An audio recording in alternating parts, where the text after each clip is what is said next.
Y'all nasty as hell. How y'all doing? Better than Diddy? Diddy did it, didn't he? Diddy did. I'm done diddling y'all with Diddy jokes. I just turned 35. I don't look like I'm 35, but you know, black don't crack. Or in my case, beige don't age. I'll be this beige for years to come. If I sit down, does it still stand up? That's a corny joke. I got a killer joke for y'all. O.J. Simpson recently died. Sucks he died not knowing who killed his wife. Apparently, if you run for 11,000 yards in the NFL, you can get away with murder. I recently started working out, trying to become a running back in the NFL. 11,000 yards, babe. That's my wife. I'm joking. I would never make it to the NFL. I recently got back in school for psychology. Yeah.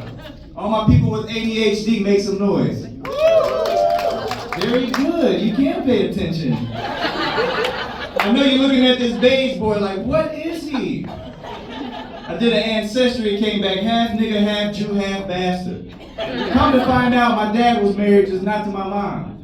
You know, I wish I would have known I was only half bastard growing up. I would have walked around with my head held a little bit higher. Like, come here, you whole bastards. I am the leader of this line today. But being half Jewish, like, sometimes my nigga friends still don't understand. Like, 420 happened last Saturday. They called me like, you, we're gonna smoke. You better pull up, we got that gas for you. I'm like, man, you know, I'm half Jewish. I don't want anything to do with any type of gas. But even though I'm like half nigga, half Jew, like sometimes I still have conflicts. Like the nigga in me be like, slavery is wrong, we want our reparations. But then the Jewish side of me is like, but if you look at it from an economical standpoint, it really laid down the foundation for this nation. And even though my dad was Jewish, like he still had nigga tendencies, like he wasn't in the picture at all. 10-year-old me had to go through my jerking off journey alone. Now when I say alone, it's not like I picture I'm jerking off with my dad or nothing like that. Like when I come home from school, he comes home from work, it's like, you want to get a session? That's not what I mean. You know what I mean? I just didn't know that this thing had tug limit, you know? Gave a tug burn one day. And then I was the only child. I feel like my mom would tease me and shit. Like I came home one day, she was like, I got you something in the backyard. I go back there to Seesaw. It's like, you know I'm the only motherfucking kid here. I came home one day, she's like, I got you something in the basement. I go down there to air hockey table, like, it's just me. I came home one day, she was like, I redid your room. I go up there, it's a fucking bunk bed. It's like, it's what I always wanted. I did what any kid would do. One night I sleep on the top, one night I be on the bottom. Top, bottom, pause. I pissed on both them motherfuckers though. My mom would tell me shit like, Q, you're the man of the house. I stopped pissing the bed about the time I started jerking off. Like, the man of the house cannot do both. But I feel like being this beige worked to my advantage in life. I always consider myself like the mixed miracle, the mulatto mandingo, the biracial blade, all the strengths, none of their weaknesses, you know what I mean? Just beige enough where white parents let me play with their kids because I felt safe enough, but beige enough where I could blend into an urban environment. You know?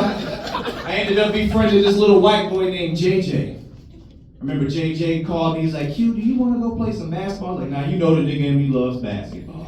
I get in the car, I was like, where are we going, JJ? He was like, we're going to the JCC. I was like, what the fuck is that? He was like, it's the Jewish Community Center. I was like, what the fuck? This whole time we had a center, a community center, and I didn't even know it.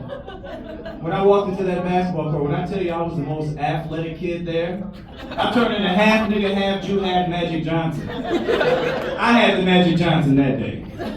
After I kicked some ass on the court, they served us slices of chocolate vodka. I love chocolate vodka.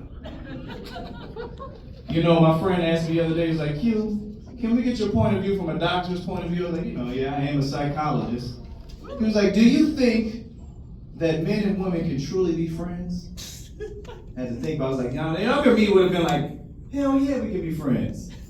But like older me is like, nah, I definitely want something out of it. Like, you know what I mean? Like if we're gonna be women, if we're gonna be friends, I wanna be able to call you bitch like you bitches call each other bitch. I wanna be able to call you like, did you get something to eat today, bitch? I wanna be able to call you and be like, bitch, and then just hang up. I just wanna say it to a woman. I wanna be able to call and be like, bitch, my bitch been bitching all day, bitch. You be like, well, what did you do? I'm be like, bitch, whose side is you on? Mine or that bitch's? We really gonna be FWBs. I am friend with bitch. Tell you one day, JJ took me to the JCC. They had a high dive. Now, Jacob had a low dive in his backyard. We could do front flips on his low dive all day. Little me was like, man, I'm gonna do a front flip off the high dive. I did a front flip. I remember I did a front flip, but I didn't rotate all the way, landed on my back. I remember it took my breath away. Luckily, I didn't need my breath underwater. I swam, I got up. Luckily, the water was washing away my tears. I swam back to the beach towel. I wrapped up in a blanket. I looked like a sexual assault victim. I'm rocking back and forth. I had to gather my composure. JJ runs up to me. I'm thinking like, it's go time. JJ was like, how you doing? I was like, JJ, you ever did a front flip off the low dive? You know how we do them all day? You got to do a front flip off the high dive. JJ was like, I don't think I can do it. I was like, JJ, trust me, you can do it. I watched JJ climb up that little ladder. JJ runs, takes off, goes to do a front flip, half rotate, back smacks the water. JJ comes up, crying. Now, JJ was a crier. The only thing I can say was like, JJ is crying again. And that's my fault. JJ cried a lot, and I'm probably responsible for like 90% of JJ's cries. This is literally my 4th fucking show, ladies and gentlemen. My 4th one. I did my first show in December of 2019. I was like, I'm gonna shut 2020 down. COVID came and did it. Didn't even need a fucking joke for it. But that's about my time, ladies and gentlemen. I hope you enjoyed it. You can follow me on YouTube. It's underneath FahQu. That's FahQu.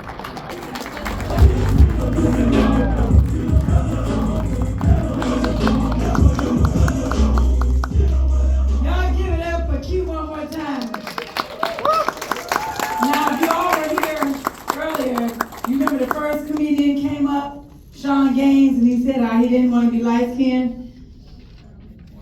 This was the diet nigga he was talking about. Ain't nobody threatened by you, Q. Ain't nobody scared of you, sir. You're half Jewish. Scared of Q. I didn't do my taxes, man.